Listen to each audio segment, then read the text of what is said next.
Hey guys, today I'll show you a horror TV series named Junji Ito's Horror Collection full episodes. Spoilers ahead, watch out and take care.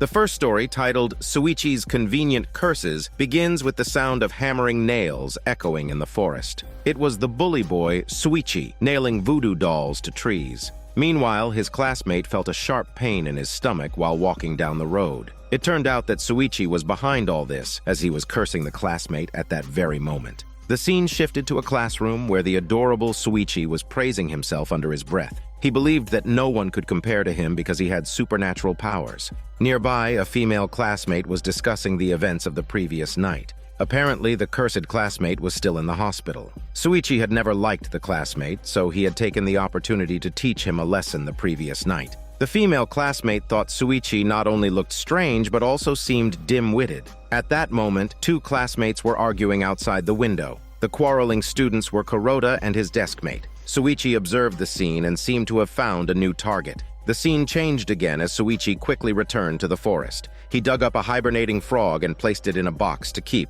At that moment, his family was watching TV in the living room. Suichi considered his older brother to be a hypocrite and his sister to be extremely narcissistic. The brother overheard Suichi's complaints, which infuriated him. Furious, he wanted to beat up Suichi. However, Suichi took out the frog to scare his sister. He then claimed that he was one in a million and that everyone should bow down to him. After returning to his room, Suichi looked up the phrase in the dictionary and discovered that 1 in a million simply referred to an ordinary person. So in the middle of the night, he went to the forest to dig a hole and place a doll inside. The scene switched to the school, where it was revealed that Kuroda had been missing for several days. The students immediately questioned Kuroda's deskmate, who had been fighting with Kuroda earlier. However, the deskmate claimed to have no knowledge of the situation. Meanwhile, a forest ranger was furious because someone kept nailing dolls to the trees. The ranger discovered the doll Suichi had buried, and upon further inspection, found a human head. It turned out to be the long-missing Kuroda. This infuriated Suichi, as he had planned to dig up Kuroda in the coming spring. He noticed a group of 3 chatting happily nearby, but the atmosphere seemed a bit strange. After careful observation, Suichi realized that a bespectacled boy was being ignored by the other 2. Certain that the bespectacled boy harbored resentment towards Kawaii, Suichi approached him, offering help with his revenge. In the forest, the ranger was carrying animal traps up the mountain. Back at home, Suichi continued to scare his sister, this time planning to use a spider. His brother saw this and immediately intervened, slapping the spider onto Suichi's face. Terrified, Suichi realized that he was afraid of spiders too. In the classroom, Suichi lured Kawaii to the restroom using a puppet and then threw a spider at him. Kawaii immediately saw a giant spider which even spat webs at him. By the time everyone discovered him, Kawaii had already fainted from fear. That night, Suichi called the bespectacled boy and told him that he had won a prize. There was some money that needed to be taken care of, so he asked the bespectacled boy to meet him at the park immediately. Upon arriving at the park, the bespectacled boy saw a strange, human-shaped spider. The creature immediately began chasing him, which sent him running into the forest in fear. The human spider accidentally stepped on one of the ranger's animal traps, and Suichi was promptly hoisted up into a tree. Fearing the ranger's arrival, the bespectacled boy abandoned Suichi and fled for his shitty life. Suichi had struggled for quite a while and finally managed to free his upper body, but his legs were still trapped. Just then, the patrolling officer appeared, and it seemed he had finally caught the recent prankster. Seeing this, Suichi had no choice but to mimic a cat's meow. The officer, upon hearing the sound, quickly threw an axe. Suichi had finally met his match, and the officer wanted to finish him off. At the critical moment, Suichi's brother appeared. He argued that his brother wouldn't commit such pranks, and if the officer didn't let his brother go, he would report the officer's use of animal traps to the police. The officer had no choice but to let the adorable Suichi go. When he got home, Suichi was scolded by his family, but he wasn't sad, as he still had a frog friend to play with.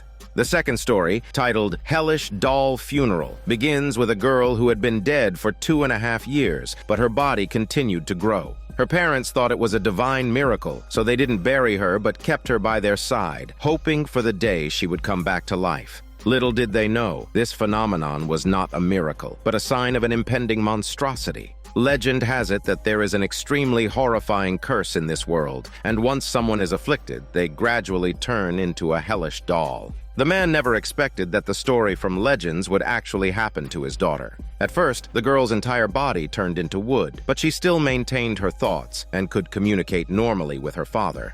However, it wasn't long before the mother discovered her daughter had completely transformed into a wooden doll, showing no signs of life. The couple was heartbroken and devastated, unable to accept the harsh reality. According to the legend, in such a situation, they must quickly burn the child-turned-doll, or terrible things will happen. However, the couple couldn't bear to do it, so they decided to keep their daughter with them. As time passed, the daughter, who had become a doll, began to change unexpectedly. Her skin started to crack, and her body's tissues grew.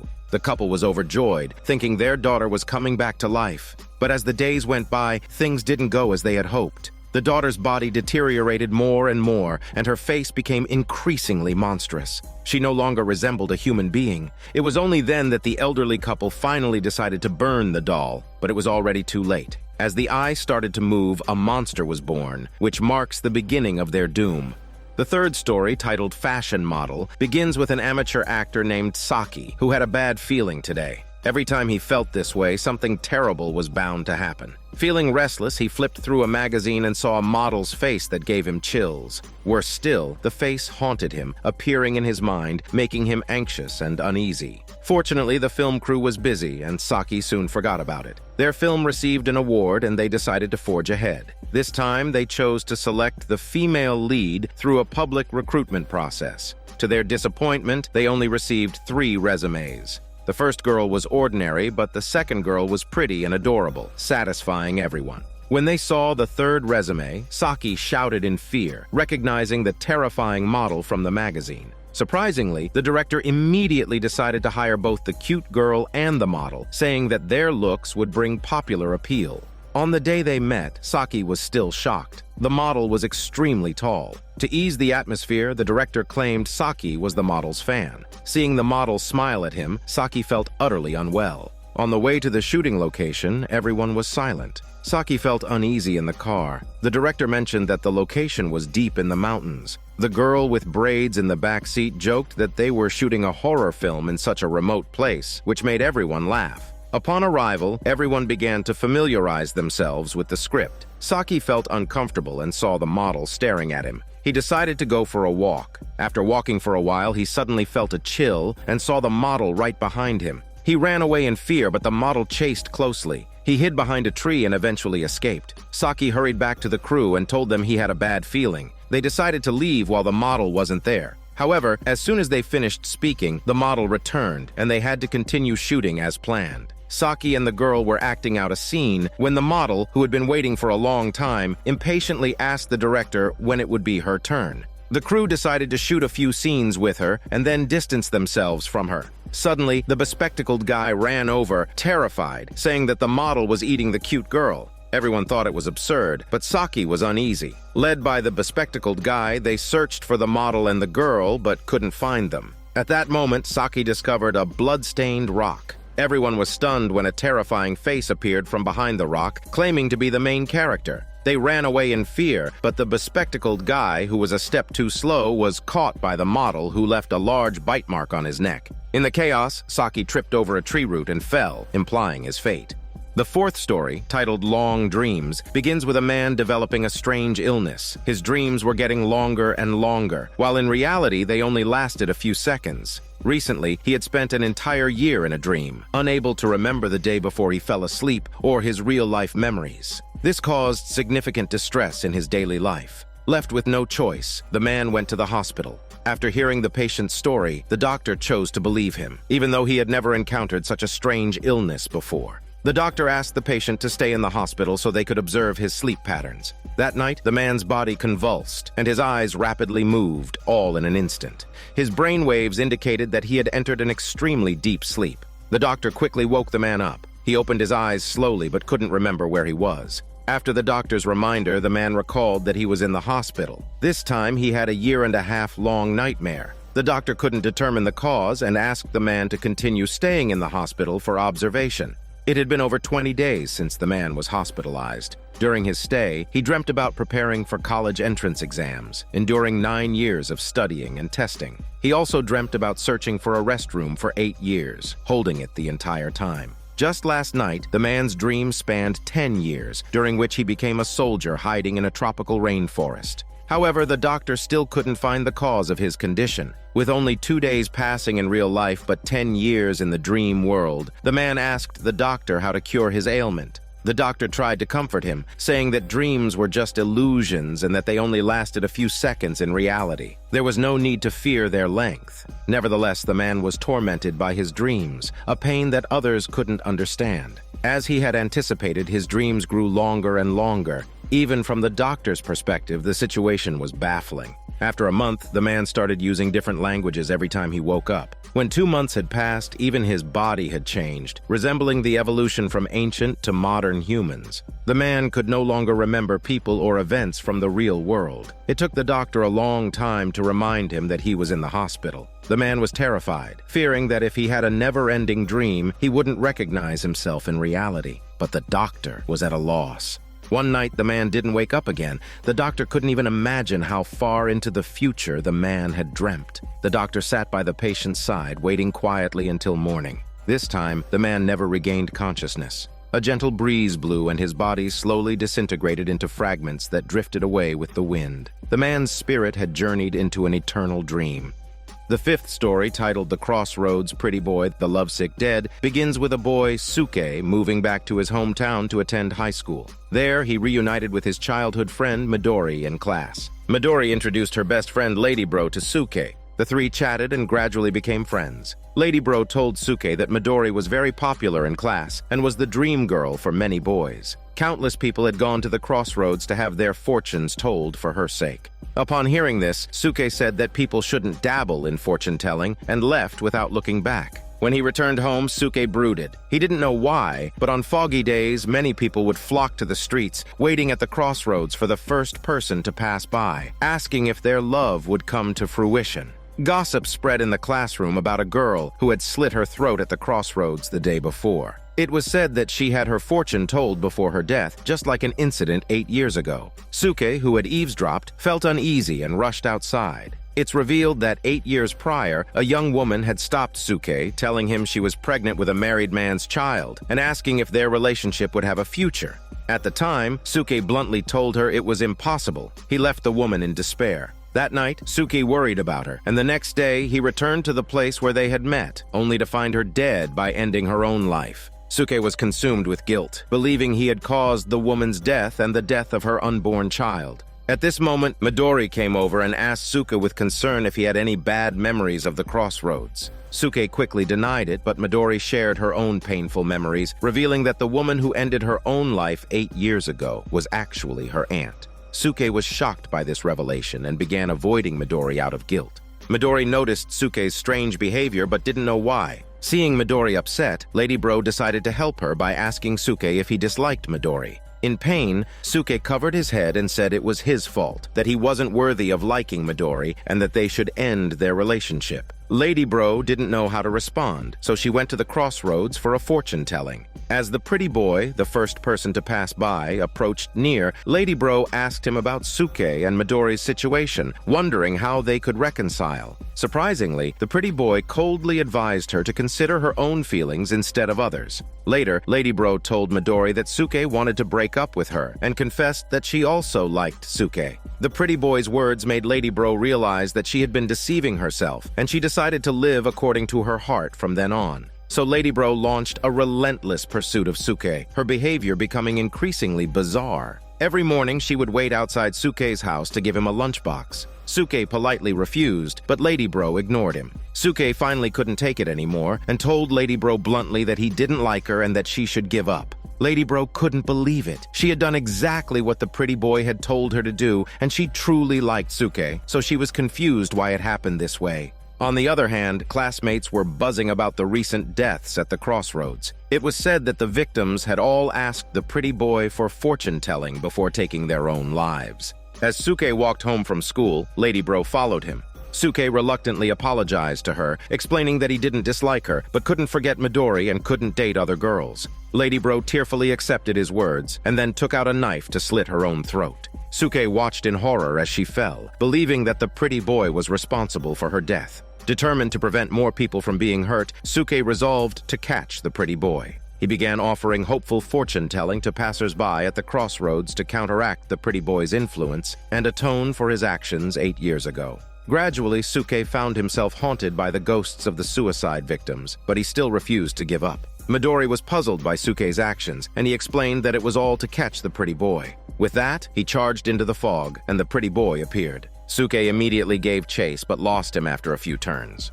Unknowingly, he arrived at the crossroads where the woman he had inadvertently caused to die 8 years ago was. The woman didn't hold any grudge against Suke, and instead pointed him in the right direction. Meanwhile, Midori, worried about Suke's safety, searched for him in the streets, and unexpectedly ran into the pretty boy. As he closed in on her, Midori reminded herself that she wasn't there for fortune-telling. Just as she was about to give in, Suke arrived in time to stop her. Midori told Suke that the pretty boy had appeared, but when they turned around, he had vanished, and the thick fog had dissipated, returning everything to normal.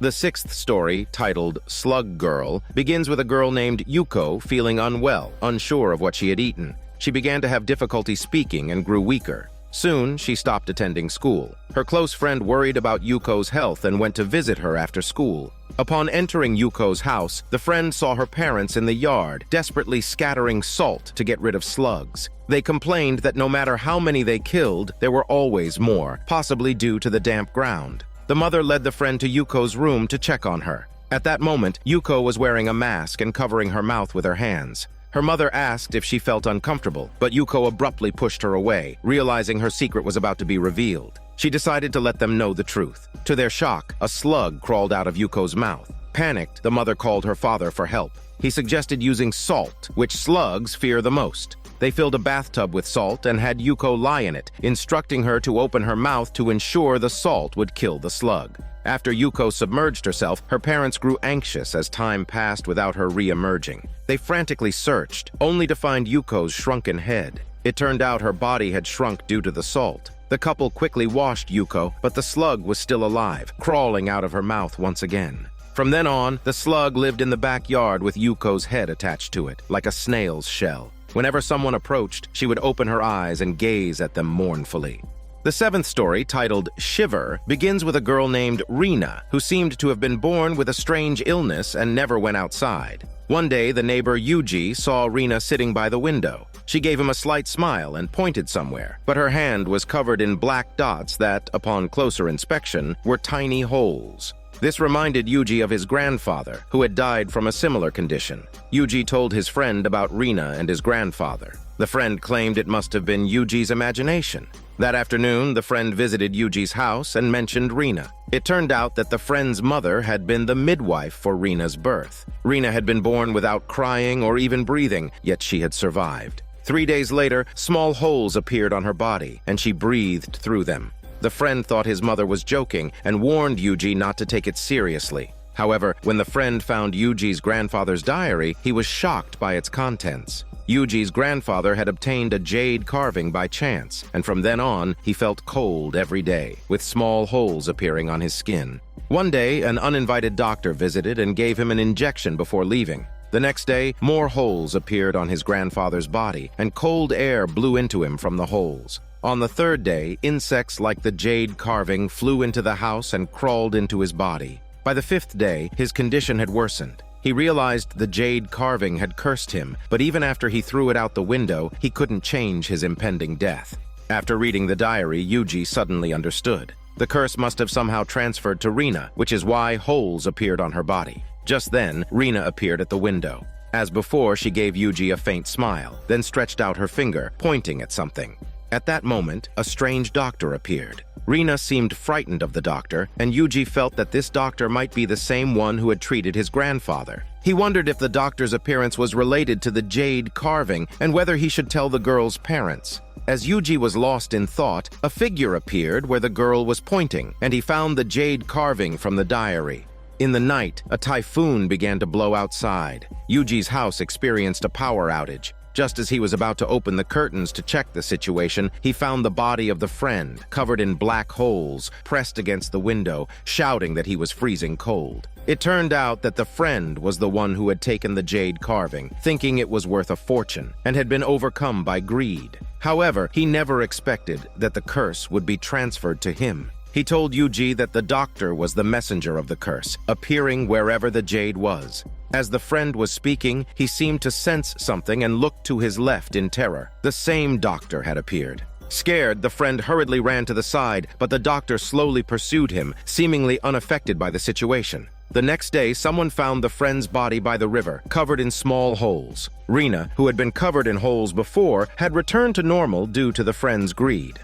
The 8th story, titled House of Puppets, begins with the Haruhiko family, who were traveling performers and putting on puppet shows everywhere they went. Their home was a truck filled with puppets. Because they were always on the move, Haruhiko had to constantly change schools. After school one day, his classmate Cutie approached Haruhiko, curious about where he lived. Haruhiko explained that the truck was his home, which intrigued Cutie, who wanted to visit and play there. Upon arrival at the truck, Haruhiko performed a puppet show for Cutie. One peculiar puppet caught Cutie's attention. It belonged to Haruhiko's brother, and it's named Shady. Suddenly, Shady appeared beside Cutie, startling her.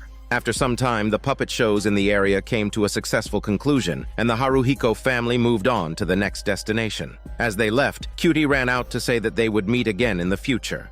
The nomadic lifestyle began to tire Haruhiko's brother, who wished their father would fall ill so they could settle down somewhere.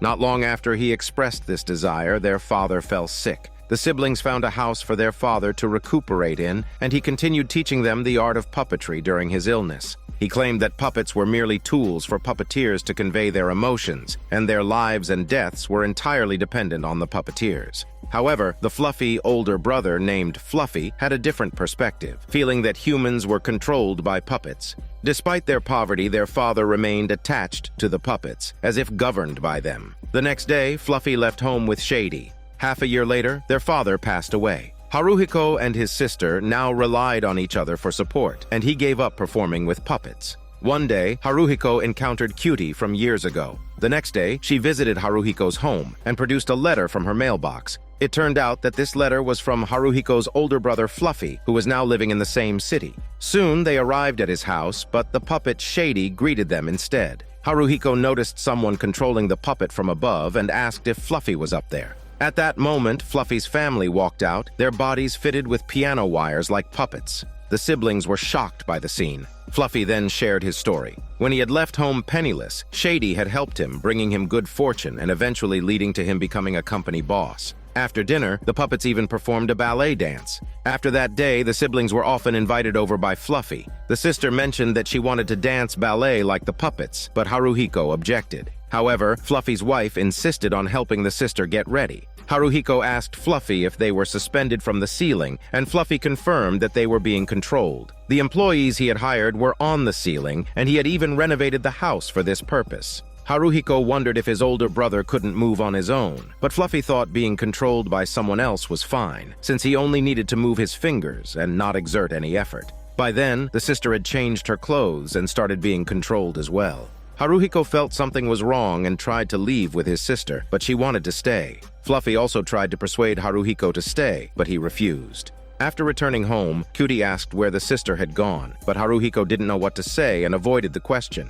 On the sister's end, she had completely adapted to life at her older brother's house. One day, Cutie followed Haruhiko to Fluffy's home and was greeted by Shady at the entrance. Shady smirked maliciously upon seeing Cutie, and the puppets upstairs went berserk, grabbing Haruhiko's neck. Haruhiko managed to break free and heard a scream. At that moment, Fluffy and sister were also suspended from the ceiling. Haruhiko wanted Fluffy to stop everything, but he admitted that he couldn't control it. Haruhiko realized that Shady was behind it all, controlling everything. He spotted Shady hiding behind the door and chased after him, only to find Cutie had been killed. An enraged Shady charged at Haruhiko with a knife, but Haruhiko fought back and after a struggle shattered Shady. The puppets outside stopped, and the people on the ceiling fainted. To Haruhiko's surprise, Fluffy's family had turned into puppets. He wondered if they had become puppets because they were controlled for too long, or if they had been puppets from the start. Haruhiko couldn't tell. The ninth story, titled The Ongoing Tale of Oshikiri Collection, begins with a boy named Oshikiri discovering that his classmate, Cute Girl, had unexpectedly appeared in his home's hallway. When he approached her to ask what was going on, she seemed terrified, begging Oshikiri to let her go home. As he was puzzled, Cute Girl broke free from his grasp and ran outside. Then, Cute Girl's figure gradually blurred and ultimately vanished in the hallway. The next day at school, Oshikiri found Cute Girl laughing and chatting as if nothing had happened, completely different from the night before. Realizing the situation, Oshikiri understood that his old house was an entrance to a parallel universe. Each parallel universe contained a different version of oneself, and the cute girl he had seen the previous night was from another dimension. She seemed to have a soft spot for Oshikiri and often struck up conversations with him, which irritated Bully Boy. Bully Boy deliberately picked a fight with Oshikiri, pinning him to the ground and beating him up. Fortunately, Cute Girl intervened, stopping Bully Boy before things got too out of hand. That evening, Oshikiri was sulking at home when suddenly he heard the voice of a tall guy outside his door. He wondered who it was, opening the door to check. To his surprise, he found a demon hiding behind the door, shouting Oshikiri's name and threatening to kill him. Just as the demon was about to touch Oshikiri, its body started to melt into a puddle of liquid, collapsing on the floor. It seemed the demon was Bully Boy, but how did he end up like this? Oshikiri wondered if it had escaped from a parallel universe. The next day, Oshikiri went to school and, sure enough, Bully Boy was sitting unharmed in the classroom. Cute Girl expressed her interest in visiting Oshikiri's house, and seeing that he couldn't refuse her, he told her everything about the parallel universe.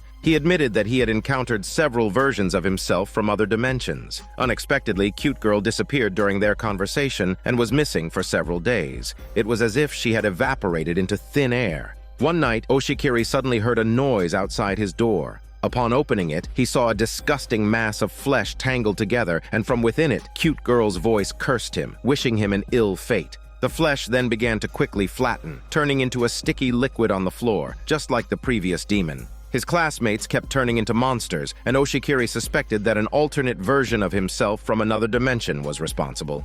As he walked along, he suddenly realized something was amiss. He had been on the second floor just a moment ago, but now he was on the first floor. He heard Cute Girl's cry for help from a nearby room and rushed in to find another version of himself holding a syringe, ready to inject an unknown liquid into Cute Girl to make her taller. Bully Boy from earlier had also been his test subject, but the experiments had repeatedly failed, turning the subjects into fleshy masses. Oshikiri finally understood that his alternate self had been kidnapping classmates for experiments, which explained the cursing piles of flesh in the hallway. Seeing Cute Girl in danger, Oshikiri charged in like a hero and snatched the syringe from the other Oshikiri's hand, injecting it forcefully into the evil Oshikiri's neck. The evil Oshikiri transformed into a monster, and the real Oshikiri managed to save Cute Girl. However, with his dying breath, the evil Oshikiri revealed that there were countless other dimensions and numerous evil Oshikiri.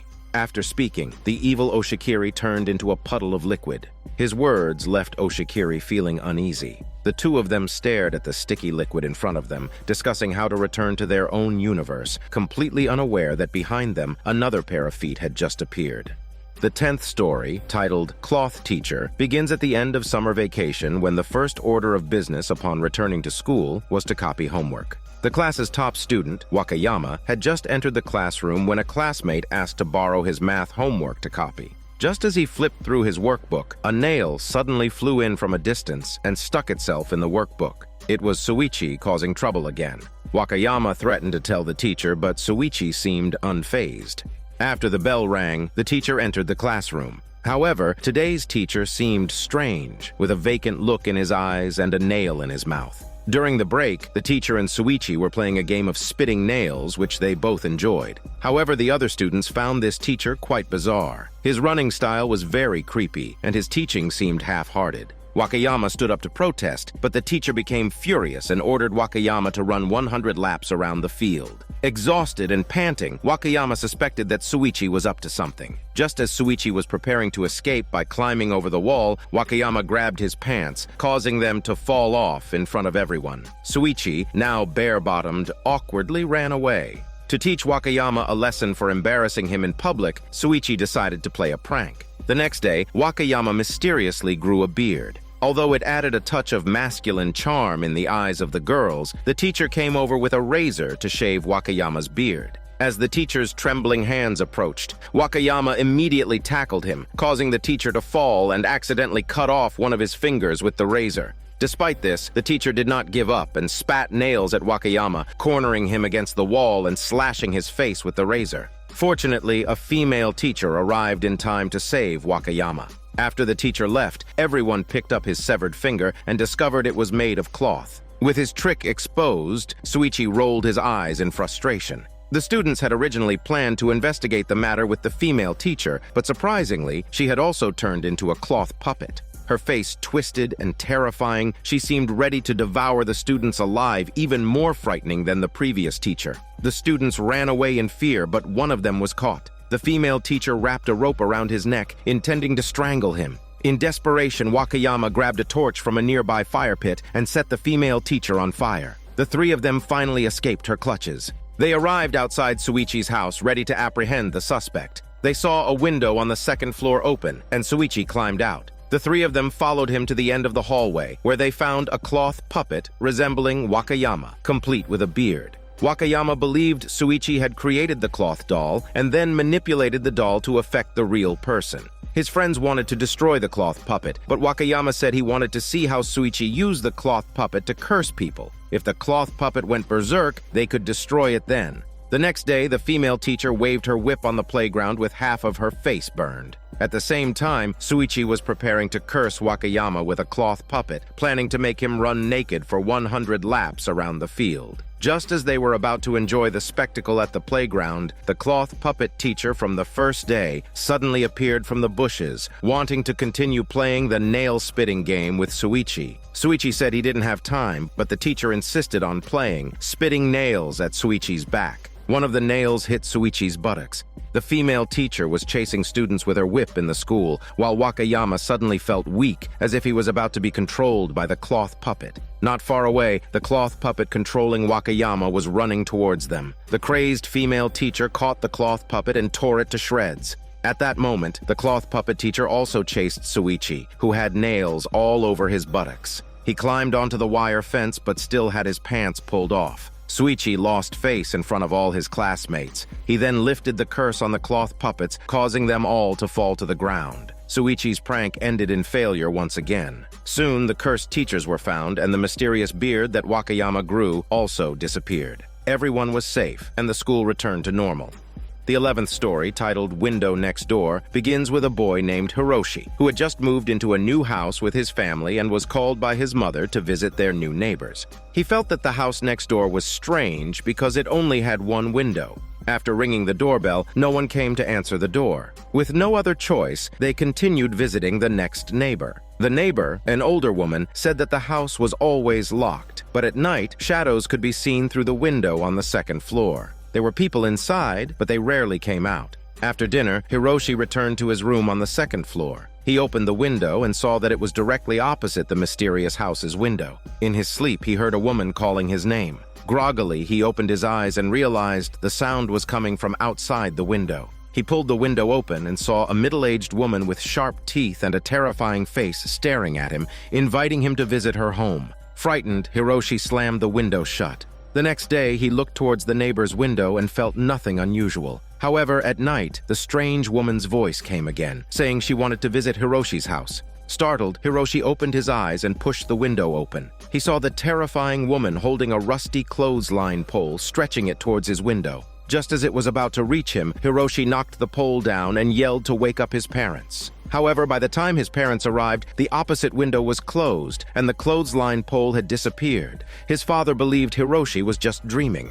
The next morning, Hiroshi lingered in front of the neighboring house for a while before going to school. In the evening, the strange woman's voice rang out again, claiming she would be over soon. Startled, Hiroshi sat up. At that moment, the strange woman was wriggling her terrifying long nails, clawing towards the window in his direction. It seemed like she was about to come over. Hiroshi was terrified and ready to fight, but he didn't hear the sound of knocking on the window until dawn. However, the neighbor's window now bulged towards his house, showing the upcoming horrors. The 12th story, titled Gentle Goodbye, begins with a shot of a girl named Riko, who often had nightmares when she was young, dreaming of her father's death. Although her father was always there to protect her, Riko's unease never faded. Years later, Riko married Makoto, but on their wedding day, not a single person came to congratulate them. Makoto's family seemed to dislike Riko, and everyone's attitude was extremely cold. Only Makoto's younger sister, Tomoka, was different. She seemed to really like her new sister-in-law. This brought a little comfort to Riko. Despite his family's opposition, Makoto reassured Riko that everything would be fine. That night, Riko dreamt of her worst fear again, her father dying in front of her. She woke up in a panic, but Makoto was by her side. The next day, Riko walked alone in the spacious corridor when she suddenly noticed a semi-transparent figure. The figure turned to look at Riko, who collapsed in fright. She hurriedly sought help from her grandparents, but to her surprise, their bodies also began to turn transparent. In a panic, Riko told Makoto about the situation, but he wasn't surprised. He explained that it was the residual image of his great-grandmother, and that there were many such residual images of departed relatives in the house, some already blurred. Riko couldn't understand what he was talking about. Makoto continued, saying that his family had a secret. They could summon the residual images of deceased relatives. As long as everyone had strong memories of the deceased, the residual images would appear and last for 20 years, gradually becoming transparent until they disappeared. The following year, Makoto's grandfather passed away, and Riko's father attended the funeral. After the mourning ceremony, Makoto's family gathered and began to recall the memory of their grandfather, eventually summoning his residual image. Riko was astonished, and Makoto explained that they used this method to slowly say goodbye to the deceased over 20 years, healing their emotional wounds. Upon hearing this, Riko pleaded with Makoto to help her summon her father's residual image when he died. Makoto agreed without hesitation. That evening, Makoto told his parents about Riko's request, but they rejected him and also said that such a request was meaningless. Learning the result, Riko hid in a corner and cried. At that moment, the well-behaved Tomoka approached her and comforted her. Touched, Riko wanted to stroke Tomoka's face, but noticed that it had become transparent as well.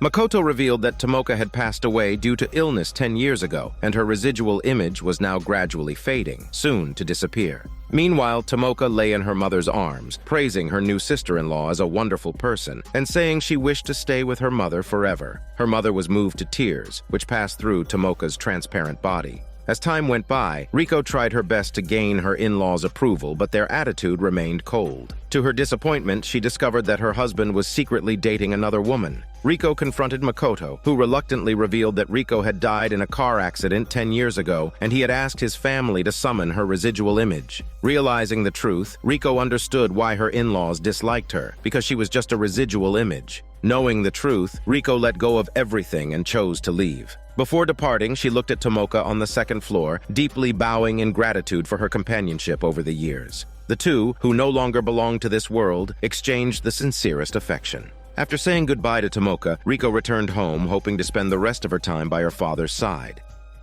The 13th story, titled Used Record, begins with a girl having just finished listening to Ogawa's new record and asked if she could copy it. However, Ogawa refused, citing potential damage to the sound quality. The girl then asked to borrow the record for a day, but Ogawa insisted that the record was his life and she should buy her own. Unfortunately, there was no information on the packaging, so the girl secretly took the record when she left. But Ogawa soon discovered the theft and chased her, throwing stones at her. As he was about to catch her, the girl grabbed a brick and struck him with it. Inadvertently, she killed Ogawa. Now, holding the record, the girl just wanted to buy a record player and listen to the sorrowful song. She went to an audio store, but the clerk told her they no longer sold record players. Undeterred, the girl went to a used item shop, where the owner noticed the record in her hand and claimed it was a non-sale item stolen from his store. The girl clutched the record and fled, seeking refuge in a bar that happened to have a record player. With the help of a bartender, she finally heard the sorrowful sound again. The bar was eerily quiet as everyone listened intently to the song. A cold woman's image appeared before their eyes, seemingly bewitching them. After the song finished, a haggard man recognized it as an impromptu song by a late singer, rumored to have been recorded after her death, making it a song from another world. The girl, seeing the man fixated on the record, quickly left this place of potential trouble.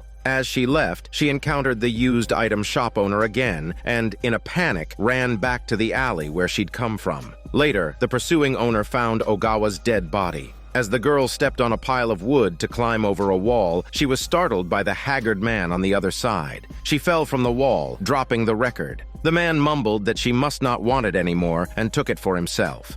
The 14th story, titled Town of No Roads, begins with a theory made by the psychologist Aristotle that one can enter another's dreams by whispering in their ear while they sleep. Learning of that, a stalker did just that to enter Saiko's dream, possibly wanting to check her privacy. In the dream, the stalker proposed to Saiko, but before she could respond, a man named Jack also sneaked into Saiko's dream and killed the stalker. Saiko woke up in fright, finding a ring box beside her bed, but the ring was missing. Saiko thought the dream must have been real and that Jack was the murderer. Sure enough, the next day, news spread that the stalker had been found dead on the street. Saiko was afraid and wondered if Jack would come after her. What frustrated her even more was that her family began to monitor her, as she noticed many holes appearing in her bedroom walls. Even when she patched the holes, new ones would form, and fingers would poke through the paper she used to cover them. Furious, Saiko smashed one of the fingers, and her brother's scream came from the next room. At midnight, Saiko found someone drilling into her ceiling from the attic. Without hesitation, she stabbed them with a screwdriver, and this time, her father's scream echoed. The next day, she saw her brother's fingers and her father's eyes bandaged, but they insisted their injuries were from other incidents. Saiko couldn't take it anymore. She felt like she had no privacy in her own home, so she decided to run away and seek refuge with her aunt. However, it had been a long time since she'd last visited her aunt, and she got lost upon arrival. While asking for directions, she noticed that everyone in the area wore masks and seemed to be in a hurry. Luckily, a kind-hearted person saw her plight and offered to take her to her aunt's place. But halfway there, they found the path blocked. It turns out that in this city, every household's door must remain open 24 hours a day, allowing people to pass through other people's homes freely. Now, one family refused to follow this rule and closed their door, causing a traffic jam. People broke down the door and tied up the family. Saiko couldn't understand this. Finally, Saiko arrived at her aunt's house, only to be surprised to find her aunt not wearing any clothes. Her aunt claimed that there was no privacy in this place anyway, so she might as well let loose. She even forced Saiko to undress. Unable to accept this, Saiko slipped away when her aunt wasn't looking. But she found the streets filled with peeping eyes, making her scared and forcing her to run. Eventually, she met the kind-hearted person who had guided her earlier. She begged him to take her away, but when he removed his mask, Saiko discovered he was Jack from her dream. Just as Jack was about to kill Saiko, her aunt attacked him from behind and saved her. In the end, her aunt told Saiko how to get back home. The 15th story, titled Honored Ancestors, begins with a girl named Risa who had lost her memory. She couldn't remember anything that had happened before, and every night she was awakened by nightmares, even experiencing severe hallucinations. She always saw a giant centipede spirit with a human face entering her room. The hallucinations tormented Risa, making her more vulnerable mentally. Thankfully, her boyfriend Makita was always very caring. To help soothe Risa's emotions, Makita took her to the riverside where they had fallen in love, hoping that she would remember their happy past. However, Risa couldn't recall anything. Then, Makita invited her to his home to meet his father. From Makita's words, it seemed that Risa had visited his house many times before, but she couldn't remember any of it. Suddenly, there was a strange noise coming from inside the house. The door slowly opened, and Makita's father appeared, lying on the ground and moving in a bizarre manner. Upon seeing Risa, he eagerly urged her and his son to get married. But then, a woman's voice came from Makita's father's mouth. The sudden sound startled Risa. Upon returning home, she felt increasingly uneasy. She had a feeling that her memory loss was somehow connected to Makita's family. Just then, Makita showed up, anxiously informing her that her father's condition had suddenly worsened, and he wanted to see her one last time before passing away. Before she could refuse, Makita forcefully took her with him. She arrived, only to find a horrifying sight, a collection of Makita's ancestors' skulls assembled together. Her father's skull was connected to her aunt's, followed by her grandmother's. Their brains merged together, sharing the memories of their ancestors. The woman's voice she had heard during the day might have come from one of them. At that moment, her father cried out for Makita, saying he could no longer hold on and urged him to quickly consummate their relationship. The family's lineage must not end with them. After inheriting these skulls, Makita must have a child. At this point, Risa's memories suddenly returned. The centipede spirit from her dreams was, in fact, these stacked skulls. Then, Makita urged her to marry him quickly so their family line wouldn't end with him. But she was terrified and refused immediately, running away in a panic, only to trip over the skulls. Makita caught up with her, and as he was about to force himself on her, he was suddenly struck by a splitting headache, blood dripping down his face. He left her and hurried into his father's room. The skulls within the house began to move towards Makita's father's room. Wondering what happened, she pushed open the door, only to find that Makita's father was dead, and his skull was missing. Makita was crouching in a corner, and when he turned his head, she was shocked to find all the skulls were now on his head. Ancestors were incessantly urging him to capture her and continue the family line. Terrified and paralyzed with fear, she could only watch helplessly as the possessed Makita approached her.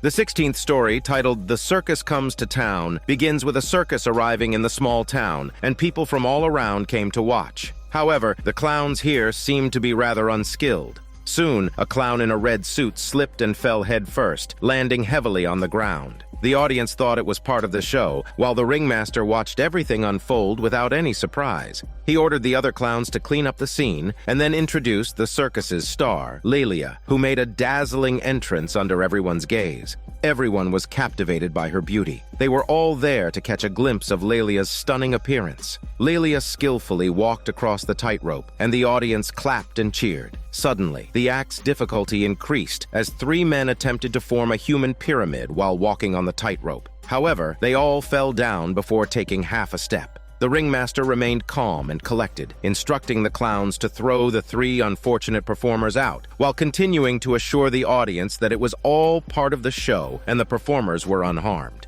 Next up was Joe, the skilled knife thrower of the troupe. He secured a blonde beauty to a target and then furiously threw knives at it. As the final knife flew out, Joe successfully completed the performance and revealed that all the male performers in the troupe were Lelia's admirers. Whoever became the lead star would be eligible to be Lelia's partner both at work and hormones. After his outstanding performance, Joe believed he had become the lead star. However, the ringmaster provocatively mentioned there were still some knives left. Without hesitation, Joe picked up the remaining knives, but the next moment, a knife struck a pillar nearby. Joe couldn't believe his own eyes and, in frustration, threw another knife, this time hitting the blonde beauty's heart. The audience thought it was a magic trick and urged the performer to do it again. Due to this mistake, Joe lost his chance to marry Lelia, so he decided to perform a never-before-seen act of stabbing himself. The ringmaster was quite satisfied with Joe's desperate move. Joe then lay on the ground and threw a knife high into the air. As the knife fell, Joe met his end at his own hand. The next performance was even more thrilling. The fire-breathing strong man set himself ablaze, the human cannon turned actors to ashes, and even the animal trainer became a lion's dinner. As the audience watched in confusion, the ringmaster finally announced the last act of the show. It featured the circus's heartthrob, Mario, and Lelia in an aerial swing performance. Seeing him ready for the act, Lelia hurriedly stopped him, revealing the ringmaster as the Grim Reaper. He used Lelia's beauty to collect souls while enjoying the thrill of killing. But Mario didn't stop his performance, believing he would successfully complete the act and then marry Lelia. However, he fell in front of the ringmaster, with the rope clearly tampered with. The ringmaster then changed his face, pleading that there were no performers left in the circus. He asked the crowd to join his troupe, promising that whoever became the lead star could marry the beautiful Lelia. Hearing this, the audience forgot their fear, wanting to boldly try for the girl they loved. The 17th story, titled Painter, begins with a renowned painter who was known not for his artistic skill, but for his striking good looks. Surrounded by his adoring fans, he was suddenly captivated by a girl's silhouette. With a perfect figure that drove men wild, she was Beauty. Painter approached her, asking her thoughts on his painting. But Beauty coldly glanced at him, saying the painting was good, but the model's face looked foolish. If he changed the model, his painting would improve. From then on, Painter was restless. Even with a scantily clad model before him, he was unmoved. Just then, a woman's laughter echoed, and Painter saw Beauty at the studio door. She mocked the model for her ugliness, saying that even undressed, no man would be interested. The model quit on the spot in anger. Painter wanted to be angry, but Beauty offered to replace the model. Mesmerized by her beauty, he devoted himself to his creation. Beauty told him that she was a unique being in the world. Many others had tried to capture her beauty, but none succeeded. Painter painted for a long time, finishing his work when night fell. He invited Beauty to see his masterpiece. Beauty came over and laughed, saying the painting didn't capture even 10% of her beauty. She left in disappointment. Beauty's words struck deep in Painter. From then on, he obsessively painted Beauty day and night, but each painting felt off. He grew more frustrated. Depressed, Painter sought solace in alcohol and coincidentally met his friend at the bar. The friend showed him a photo, claiming it captured the most beautiful woman on earth. Painter was shocked. The woman in the photo was Beauty, who haunted his dreams. But bizarrely, in the photo, Beauty's face was twisted into a ghastly grimace, sending chills down his spine. The friend thought the photo was blurred, but he insisted Beauty's beauty could still be seen. He also told Painter that Beauty was now a sculptor's model. Upon hearing the news, Painter rushed to find her. The exhausted sculptor opened the door with a vacant expression. Painter asked if he could see his work, but the sculptor started to close the door. Painter blocked it with his body, insisting that he must see the sculpture of Beauty. The two men argued, leading to a physical altercation. Amid the chaos, Painter grabbed a sculpture and knocked the sculptor to the ground. He then headed straight into the house, and when he opened the door, he was shocked to see a room filled with broken pieces of Beauty sculptures. Beauty, crying, threw her heavy body into Painter's arms, lamenting her plight. It turned out that the sculptor had perfectly created a statue of Beauty, only to suddenly destroy them all. Beauty's wish was to preserve her beauty, and upon hearing this, Painter vowed to fulfill her desire. He took Beauty back to his studio, where he painted her with complete focus, admiring her beauty. However, Beauty revealed that she had been dismembered before, as men who loved her wanted to dismember her. Later, Painter completed his painting, believing that he had perfectly captured Beauty's beauty. But upon seeing her twisted face in the painting, Beauty cursed him as the worst painter. Painter couldn't understand why this was happening, and as he stood there in a daze, Beauty burst into laughter. Painter lost his sanity, and like the other men before him, he strangled Beauty and dismembered her. But Beauty didn't die. Her severed body parts grew back at a visible speed, regenerating into new versions of Beauty.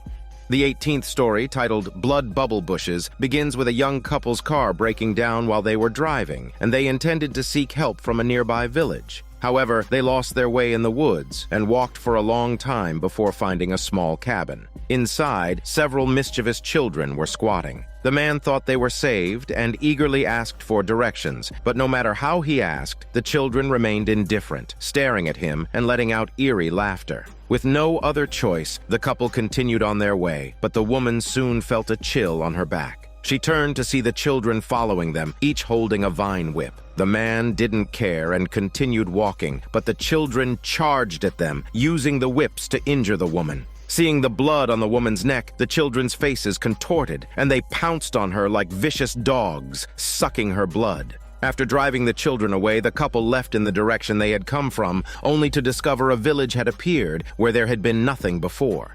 They entered to find it had been abandoned for many years, yet there were fresh bloodstains on the walls and a puddle of viscous blood on the ground. The man picked up a tree branch and poked out a piece of what looked like a bloody skin from the puddle. His girlfriend found the situation very strange and urged him to leave, but he didn't take it seriously. They knocked on a well-preserved building, not expecting anyone to answer. To their surprise, a gloomy, long-haired man opened the door. After hearing their story, he told them he lived there alone and could not help them with water or electricity. However, since it was getting dark, he offered to let them stay for the night, even kindly tending to the woman's wound. During dinner, the long-haired man watched the couple as they became emotional and began to tell the story of his own girlfriend. It turned out that his girlfriend suffered from depression and always believed that people around her would leave her, even her own blood. So one late night, she terminated her own life with a knife. Although he found her in time and saved her life, the next day a bush grew from her wound. The bush constantly drained her life force, and after she turned into a dried corpse, the long-haired man brought her to this deserted village, planning to spend the rest of his life with her.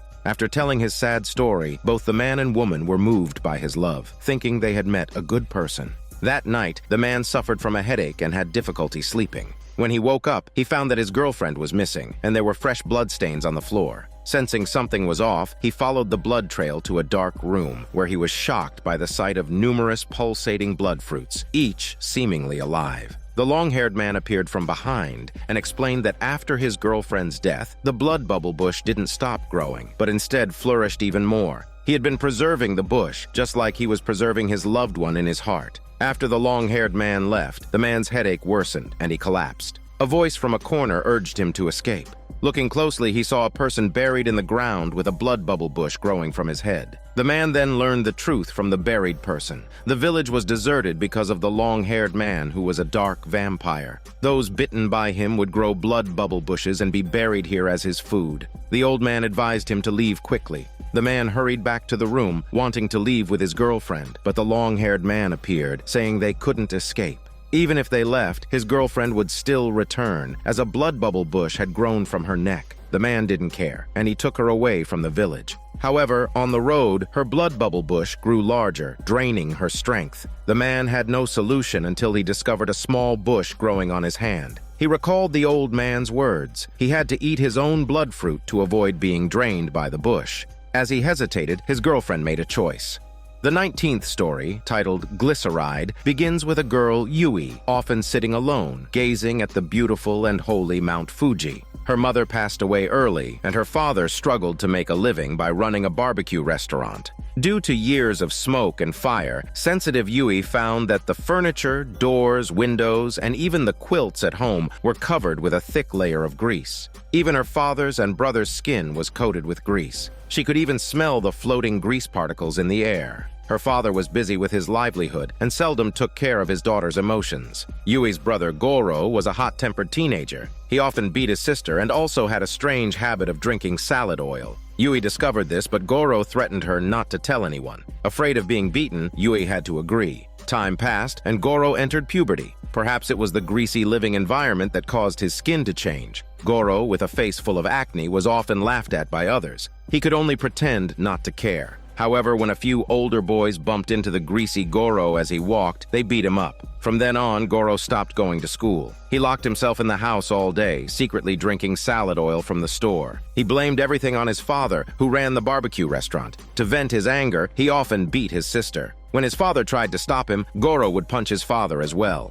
The house was in chaos because of Goro. Yui often sat quietly on the hillside, breathing in the fresh air. One day, Goro asked his sister to buy salad oil, but Yui said their father wouldn't agree. Goro got angry and squeezed the acne on his face. The pus splashed onto Yui's face, and she couldn't help but scream in disgust. This only agitated Goro more. He pinned his sister down and maliciously squeezed the pus from his face, dripping it all over her face. Furious, Yui screamed for help. At that moment, their father appeared, hitting his son's head with a shovel, muttering apologies to his son. But Goro had already stopped breathing. After Goro's death, life returned to normal, but Yui often dreamed of Mount Fuji erupting with a massive amount of grease. The slow-moving liquid gradually engulfed her until it woke her from her nightmare. Since Goro's death, the barbecue restaurant's business had improved. Even 2 customers came asking for the delicious grilled meat their father had offered last time. But the father said the meat was already sold out, leaving the customers disappointed. That night, Yui suddenly woke from her pig-like sleep to find her father standing beside her holding a bottle of salad oil. Her mouth was also full of the taste of salad oil. She suspected her father had forced her to drink oil while she was asleep, but he denied it. Yui became more cautious and even afraid to sleep.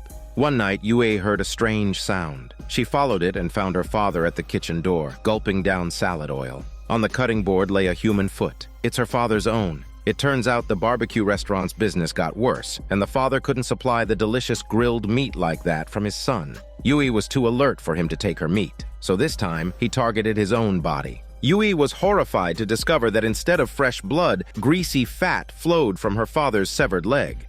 The 20th story, titled Bridge, begins with a woman, Kanako, driving deep into the woods to visit her grandmother, who lived alone in a remote countryside. Upon reaching her destination, Kanako got out of the car and headed towards her grandmother's place, only to find an old man standing motionless on a bridge, his back facing her. She approached him, asking if he was a friend of her grandmother's, but the old man did not respond. Instead, he raised his head to reveal a terrifying face. Kanako frantically ran to her grandmother's house. When her grandmother opened the door, she appeared strangely calm. She explained that the man was her uncle, who had passed away when she was very young. Every night he would stand on the bridge like that. Just then, a horde of ghosts outside the window, all calling her name. These were other deceased villagers who called out to her every night, trying to drag her into the river. The grandmother then told Kanako a story from her childhood. The village used to be bustling, and there was a strange funeral custom. When her uncle passed away, the villagers gathered on both sides of the river, while her family stood in the middle of the bridge. The deceased would be placed on a tatami mat and allowed to float downstream towards the bridge. If the mat collided with the bridge pier, the deceased would sink to the bottom of the river. If the mat passed smoothly through the bridge hole, the deceased would be able to reincarnate. When her grandmother was 15 years old, another strange event occurred. The funeral was for a boy who was over 8 feet tall and her grandmother's former fiancé. Unfortunately, he died after being hit by a tree on the mountain. He was also the last person to be buried following this custom. Due to his height, 2 tatami mats had to be combined to accommodate him. However, the boy's body was too large, and he got stuck at the bridge hole. To this day, her grandmother still remembered the look in her fiancé's eyes as he gazed at her. Back in the present, the grandmother, tormented by the ghost's cries, had resigned herself to the belief that her time had come. Now she only wished to be buried in the ground after death, not thrown into the cold river. After saying this, the grandmother collapsed. Kanako suddenly woke up, realizing that it was just a dream. She had been too tired while driving, so she had pulled over and taken a nap. Kanako arrived at her grandmother's house once more, and there was still an old man standing on the bridge. The old man told her that her grandmother had just passed away. Kanako rushed inside the house, searching for the old man, but found nothing. When she reached the riverbank, she discovered that her grandmother was lying on a tatami mat. Her fate was the same as those ghosts. She had hit the bridge pier and fallen into the river. The nearby villagers said that now she could finally marry her former fiancé. Just before her grandmother sank to the bottom of the river, Kanako saw her looking deeply into her eyes. The 21st story, titled Supernatural Transfer Student, begins with a strange transfer student, Tsukano, joining the class. Hikaru and his gang thought he would be a perfect fit for their Supernatural Enthusiasts Club, which was a group of mischievous kids researching supernatural powers. Tsukano was extremely excited when he heard about it, as he seemed to be very interested in bizarre things. His excitement grew, especially after learning that Hikaru had supernatural abilities. They decided to hold a welcome party for Tsukano after school, where Hikaru would demonstrate his powers. As they were discussing it, Tsukano discovered something and pulled a flower from a pile of weeds. It had protruding eyeballs on it. Hikaru and his gang were terrified, while Tsukano danced and sang while holding the eyeball flower.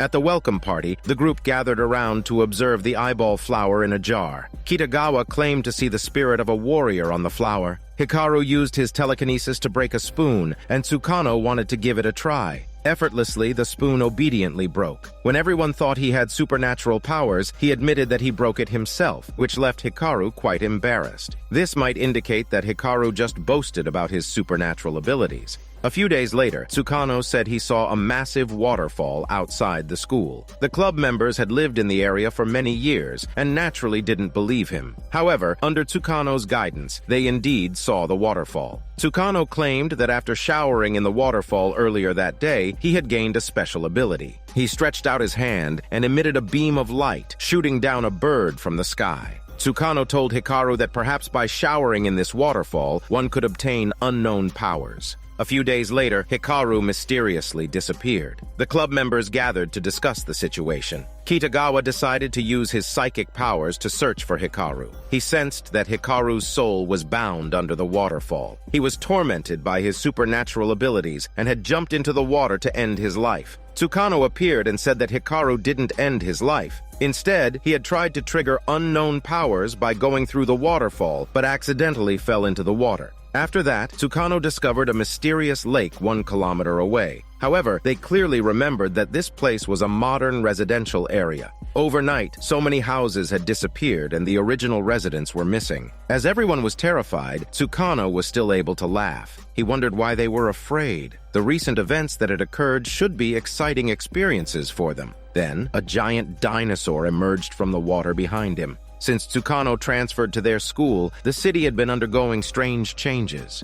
A few classmates gathered to discuss a plan of action when they heard a knock at the door. The sound indicated that it was Hikaru, who had been missing for some time. However, when they opened the door, they found an ugly figure standing at the entrance. Frightened, one of them quickly closed the door. Staying in the room wasn't a solution, so the three of them escaped outside, where they unexpectedly saw Kitagawa, looking lost in thought, standing on a giant statue. Tsukano was there too. At that moment, a swollen Hikaru arrived and immediately started fighting with Kitagawa. Seeing this, Kitagawa decided to reveal his supernatural powers in response. Meanwhile, Tsukano laughed and unraveled the mystery. It turned out that Kitagawa had pushed Hikaru, who headed to the waterfall in the middle of the night, off the waterfall to his death. Kitagawa said that he really enjoyed the bizarre incidents Tsukano had created and planned to become allies with Tsukano, enjoying themselves together in the city. But Tsukano refused him. The next day, Tsukano transferred schools and the city returned to its original state. Unfortunately, Hikaru never woke up again. His loyal follower was left heartbroken and alone, while Kitagawa searched everywhere for Tsukano.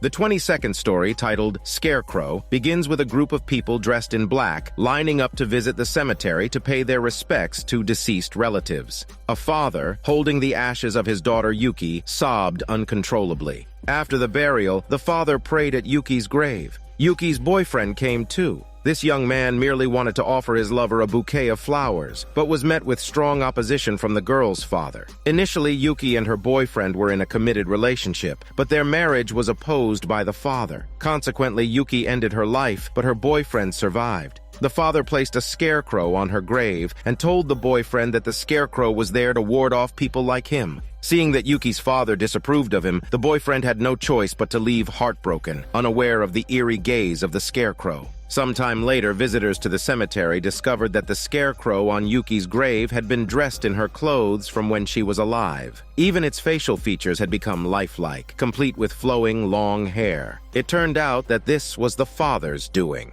He said that it was as if his daughter's soul had attached itself to the scarecrow. People marveled at it and followed the father's example, crafting scarecrows resembling their loved ones and dressing them in the clothes they wore while alive. It was as if the deceased were still among the living. Everyone believed that this practice conveyed the longing for their relatives. Only one man found it very eerie. He tried to stop his wife from creating a scarecrow for their son, but she challenged him if he missed their late son. A few days later, the boyfriend returned to the cemetery to offer flowers to Yuki, but her scarecrow made him feel uneasy. Its eyes seemed to stare at him like a peeping Tom. That night, the boyfriend dreamt of the scene when he and Yuki had pledged their love to each other. He made grand promises, but Yuki pointed to a nearby scarecrow and asked him what he would do if she became like that. The boyfriend awoke from the dream, wetting his pants, but when he opened his eyes, he found himself not in bed, but lying in the cemetery. Yuki's scarecrow stood right in front of him, her sad eyes gazing at him. Terrified, the boyfriend dashed away, but he couldn't escape no matter how hard he tried. Looking up, he saw Yuki's scarecrow still in front of him. Not long after, when the same couple who had lost their son visited the grave again, they noticed that something was wrong with their son's scarecrow. It looked troubled, staring at the husband. In a fit of anger, the husband pulled out the scarecrow, but lost his balance and fell backward. The wooden pole of the scarecrow pierced his body. The mother watched indifferently and blamed him for killing their son, implying that the man's death was part of the son's revenge. On the other side, the father arrived at Yuki's grave to pay his respects, but he saw the boyfriend lying on the ground, the scarecrow kissing his lips. By then, he was already dead. In the end, this young man was dragged into the grave by his lover. The 23rd story, titled Smashed, begins with a shady man going on a treasure hunting adventure in South America. He obtained a jar of honey from the natives, which was collected from unique plants in the region. One day he invited his friend Sugio to taste it with him. The shady man took a bite and told Sugio that he would regret it for the rest of his life if he didn't try it. Half skeptical, Sugio tasted it and found it incredibly sweet. The next day, Sugio brought some friends to try the honey, but nobody answered the door when they knocked. Impatient, the man in red climbed through the window and saw the honey jar on the shelf. He lifted the lid and started eating, with the others following suit. They couldn't stop eating it. As they discussed stealing the honey, a strange scene unfolded. One of the girls detected a putrid smell and followed it into a room where she discovered walls covered in flesh. Sensing something was wrong, they left with the honey.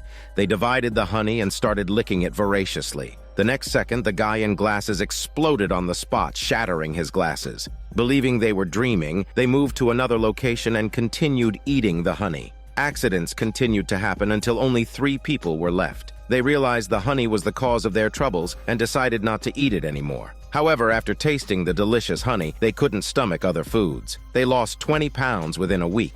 The group went to the riverbank to discuss a solution, but in despair, the other girl started eating the honey again. Surprisingly, she didn't explode. Seeing this, Sugio stopped holding back and blew into the jar, only to be crushed into pieces by a large object. The girl thought she was smart and ran her smelly body into the river, eating the honey without restraint. Suddenly, she was smashed to pieces on the spot. The man in red found a map in his wallet, which was the map the Shady Man used during his South American adventure. He followed the marked locations and arrived at a tropical rainforest. Suddenly, he saw a strange tree and smelled the honey on it. He stabbed the tree trunk with a knife, and honey flowed out. However, the next second, he was swallowed by the tree and his greediness.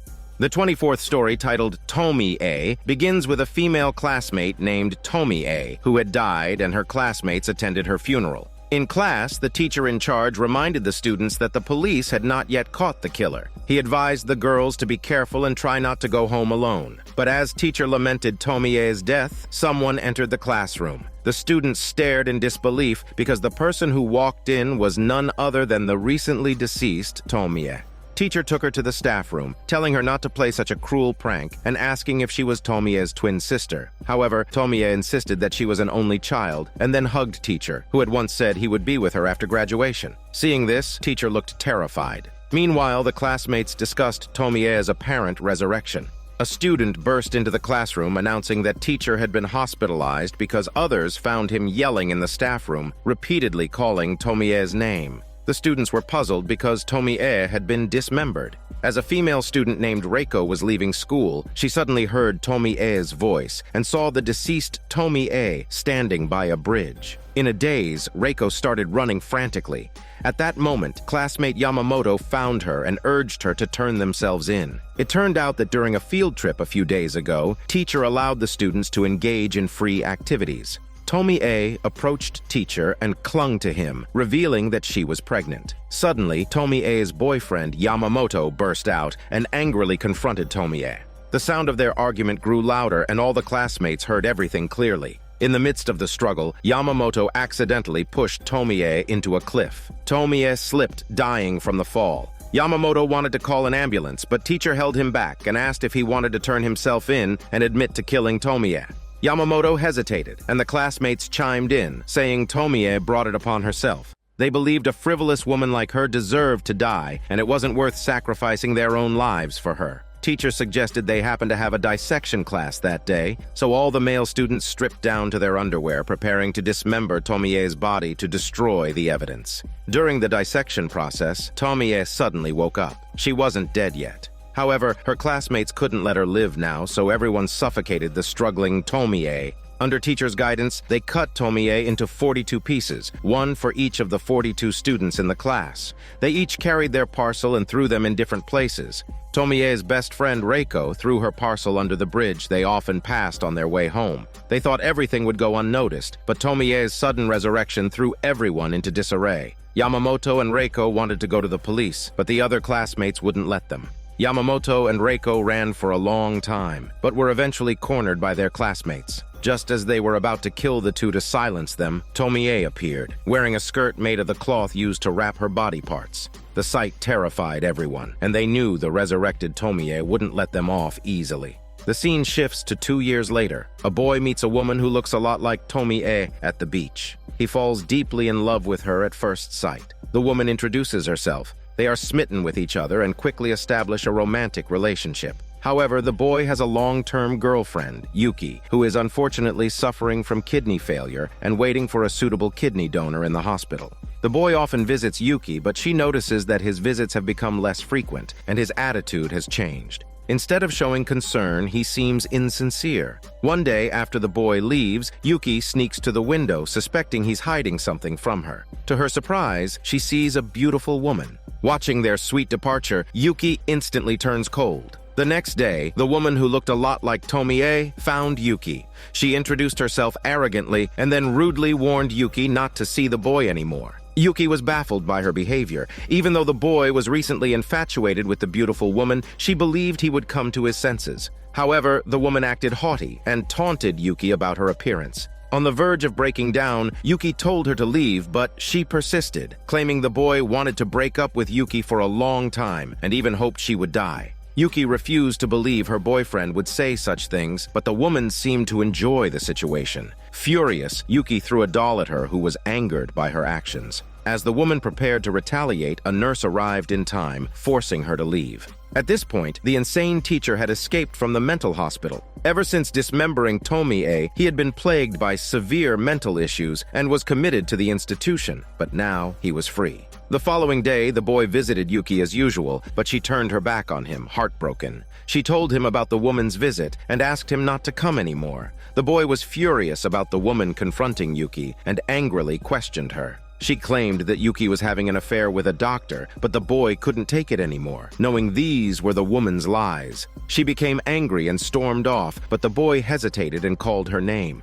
The woman laughed, saying that wasn't her real name. The boy realized even her name was fake and recalled the first time he met her. He had been hopelessly in love with her since then. She looked identical to Tomie, the woman who had been dismembered 2 years prior. The boy thought it would be best not to see her again, but the woman reappeared, claiming she was just joking. She once again expressed her love for the boy and embraced him. The boy remained silent, and when the woman asked why he didn't speak, he slowly raised a knife in his hand. He then stabbed her in his arms repeatedly. The boy continued to wield the knife, and by the time someone discovered them, the woman had already bled to death. The boy was arrested on the spot. During the interrogation, he said he had no reason for killing her. Just seeing her made him want to dismember her. At that moment, a man claiming to be the woman's father rushed over. Unexpectedly, it turned out to be the insane teacher. Seeing Tomie's corpse, his eyes gleamed with excitement. He told the doctor that he was willing to donate his daughter's kidney, believing she would be happy about it.